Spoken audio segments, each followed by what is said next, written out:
जोहार झारखंड, जय झारखंड।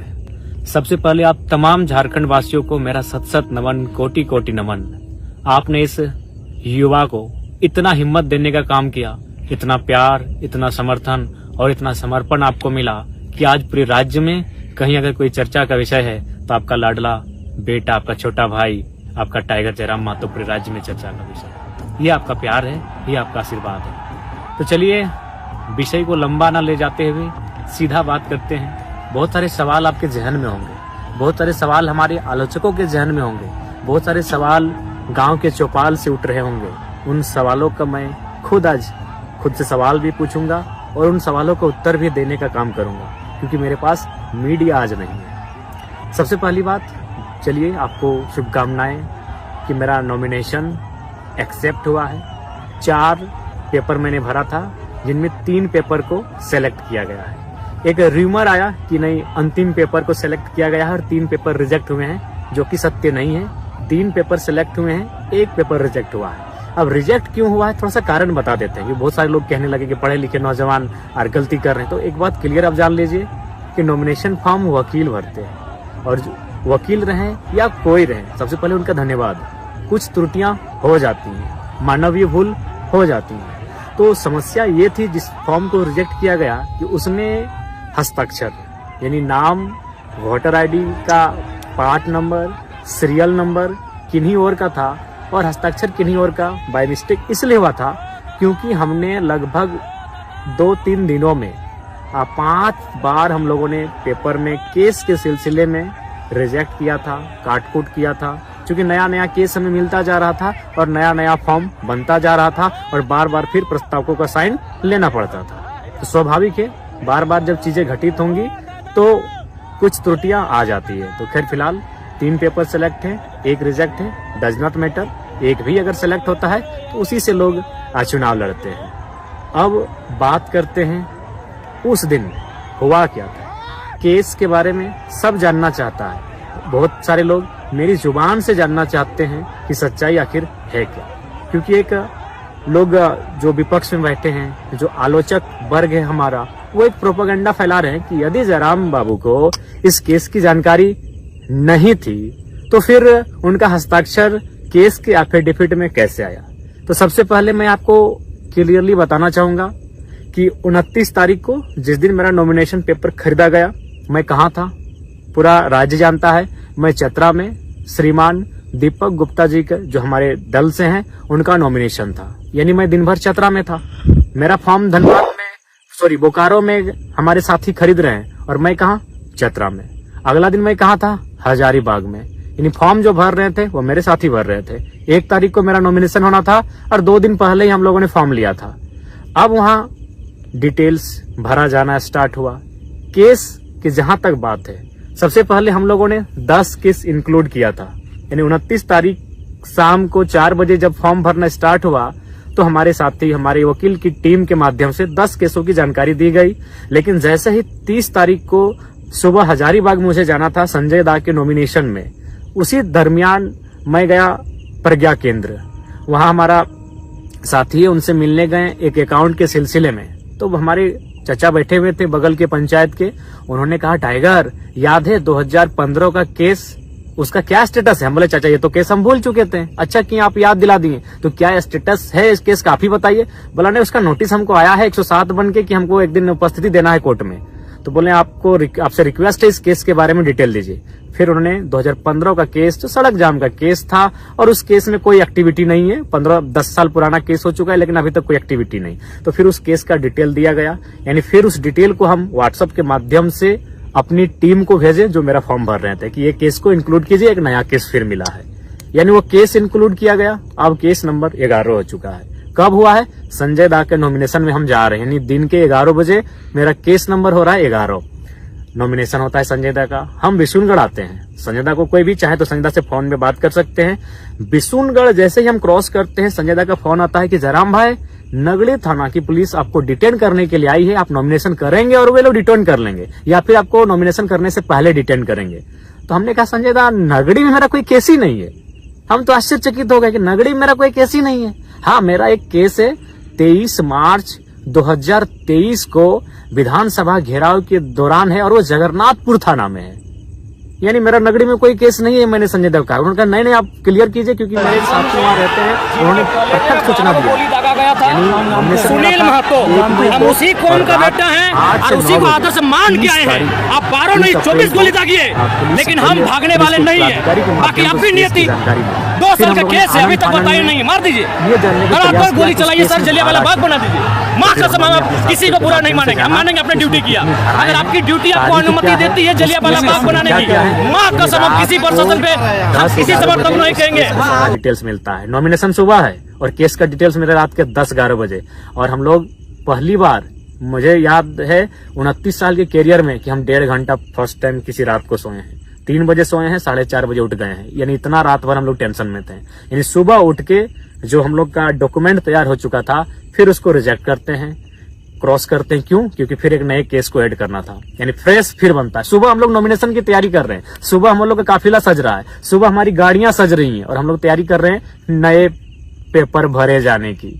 अकबकी का इंतहा देखिए, फिर नए केस को ऐड किया जाता है और हम लोग नॉमिनेशन के लिए पहुंचते हैं। चूंकि यह केस 2 साल पुराना था। ये केस कब का है ये भी आपको बता दें। ये केस है आपका 21 मार्च 2022, यानी पहली बार जब ये आंदोलन अपने पीक टाइम में था और हम लोग फर्स्ट टाइम विधानसभा घेराव का कार्य किए थे, उस समय का है। और उस समय सभी जानते हैं कि हमारी एक्टिविटी बिल्कुल नियमता हुई थी। वहां उस समय जो डीएसपी मौजूद थे, उन्होंने अब बहुत सारे न्यूज चैनल में, बकायदा मुझे सनी दा का नाम याद है, उन्होंने पूछा भी था कि जयराम महतो पर कोई एफआईआर होगा। उन्होंने कहा नहीं, जहां तक 144 लागू है उस सीमा के बाहर ये लोग धरने पर बैठे हैं, कोई एफआईआर नहीं होगा। तो हम लोग भी आश्वस्त हो चुके थे। और सबसे खास बात, यदि डिटेन ही करना था, यदि वारंट ही निकालना था, तो 2 साल के दरमियान मैंने नहीं करने से भी 2-2.5 हजार सभा किया है। उस दरमियान अरेस्ट करते, चतरा नॉमिनेशन के समय अरेस्ट करते, हजारीबाग नॉमिनेशन के समय अरेस्ट करते। लेकिन खैर, साजिशें बहुत गहरी हैं, साजिशों का जो जड़ है वो बहुत दूर तक फैला है। लेकिन उम्मीद है कि हम लोग भी बीज हैं, दबेंगे नहीं, पुनः उग जाएंगे। तो ये केस का डिटेल है। मैं मानता हूं केस की जानकारी मुझे बिल्कुल 30 तारीख को कंफर्म हुई है। और 30 तारीख को जैसे ही कंफर्म हुई, अगले दिन नॉमिनेशन के दिन हम लोग अपना फॉर्म को चेंज किए, उस पेज को, और नया पेज प्रिंट आउट करके निकाले, उसमें केस के डिटेल्स को भरे और फिर मैंने अपना हस्ताक्षर किया। ये रियलिटी है, ये फैक्ट है। आप संजय दा से पूछ सकते हैं कि संजय दा ने जब मुझे जानकारी दी तो मेरे चेहरे में किस प्रकार से एक आश्चर्यचकित का क्वेश्चन मार्क था कि संजय दा ऐसा कैसे होगा, नहीं मेरा नाम ही नहीं हो सकता है, इतना हम कॉन्फिडेंट थे। तो ये केस का मैटर। अब एक सवाल ये आ रहा है, भाग गए, फरार हो गए। मैं आपसे पूछना चाहूंगा कि भागने का अर्थ, भागने की को कैसे आप परिभाषित करेंगे? मान के चलिए हम किसी नदी के बीचों बीच हैं और नदी के जो पानी है, उस पानी को जिम्मेवारी मिली है कि जयराम महतो को घेर कर रखना है। तो जाहिर सी बात है, या तो मुझे नीचे सुरंग बना के निकलना होगा या तो उड़ के निकलना होगा, क्योंकि पानी की जिम्मेवारी है। या फिर अगर मुझे साइड से निकलना है, जिस तरह निकलेंगे, तो पानी को खुद रास्ता देना होगा। बिल्कुल यही बोकारो में जहां मेरी सभा हो रही थी, बिल्कुल चारों तरफ गोलाकार पुलिस खड़ी थी, हाथ से हाथ मिलाकर पुलिस खड़ी थी। आप वीडियो देख लीजिएगा। तो फिर हम कैसे निकले? जाहिर सी बात, उन्होंने रास्ता दिया है। जी हाँ, उन्होंने ही रास्ता दिया है। मैं स्वयं उस वीडियो को वायरल करूंगा। पुलिस बैक पर आई है और स्कॉर्पियो के बोर्नेट पर बैठकर कोई फरार होता है भाई। अब सवाल है कि मैंने 1 मई नॉमिनेशन में जाने से पूर्व रात को 2-2:30 बजे शमशान घाट में बैठकर मैंने वीडियो 3 बनाया था। एक वीडियो में यह संदेश दिया था कि मुझे पूर्ण आशा है कि मेरा अरेस्टिंग हो जाएगा, अरेस्टिंग होने के बाद फलाना कार्यकारिणी केंद्र अध्यक्ष होंगे। मैंने ये भी उस वीडियो में घोषणा किया था, क्योंकि मुझे भी पूर्ण आशा था कि मुझे डिटेन कर लिया जाएगा। इसीलिए आनंद फानन में 3 सेटों को भरा गया, क्योंकि पूर्ण आशा थी कि डिटेन करेंगे ही करेंगे। लेकिन वहां तक, डीसी चैम्बर से बाहर निकलने तक मैं बहुत उत्सुक था कि मुझे अरेस्ट करें। उसके बाद सभा तक, संबोधन के बाद तक मेरी इच्छा थी, मेरी दिल्ली इच्छा थी कि प्रशासन मुझे अरेस्ट करे। लेकिन परिस्थितियां वहां बिल्कुल विपरीत थी। परिस्थितियां क्या थी? बहुत सारे लोग पेट्रोल लेकर थे कि आत्मदाह कर लेंगे।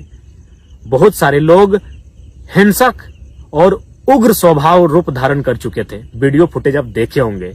यानी मैंने इसलिए वहां से निकलना उचित समझा। मैं निकला हूं, फ्रॉड नहीं। मैं बार बार कहूंगा, क्योंकि आप मेरा स्टेटमेंट अंतिम क्या था याद होगा कि एसपी साहब माफ कीजिएगा, भीड़ की भावनाओं का सम्मान कीजिए, डिटेन किसी और दिन कीजिए। ये मेरा अंतिम शब्द था कि एसपी साहब माफ कीजिएगा, भीड़ की भावनाओं का सम्मान कीजिए, डिटेन किसी और दिन कीजिए। और हम वहां से निकल गए। क्या आज हम घर निकलते हैं? बाद में इस विषय पर बात करेंगे। क्यों? 1.5 लाख की भीड़ और पुलिस कितनी थी? 1,500।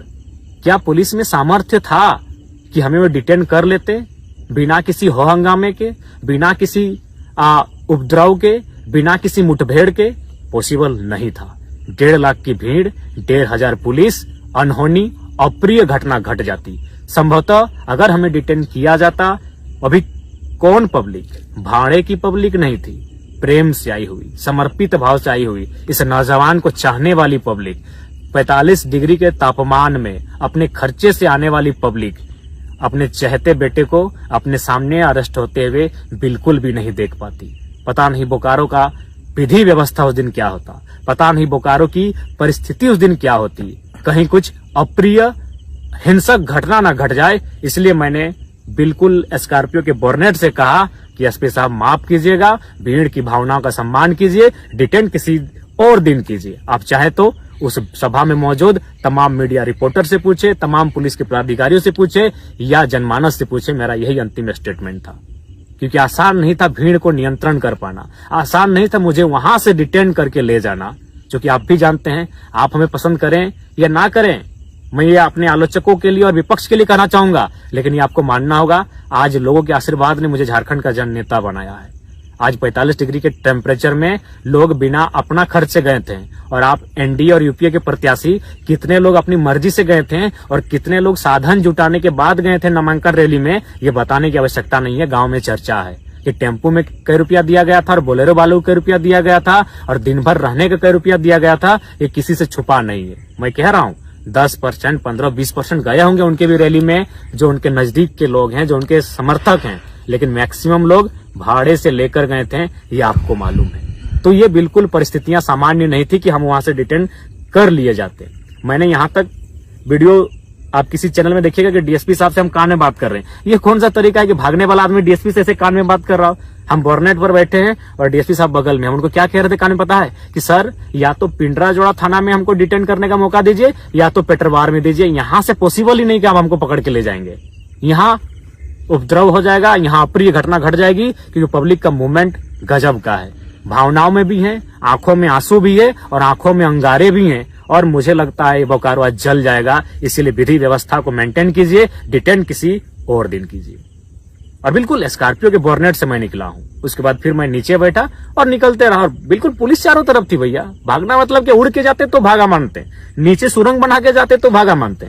चारों तरफ पुलिस है, वहां से हम कैसे पार होंगे? तो किसी ने हाथ छोड़ा होगा अपना, किसी ने रास्ता दिया होगा। हो सके हमारे चाहने वाले ऊपर पुलिस के लोग होंगे, संभावना है। तो हम तो उनके बीच से निकले हैं।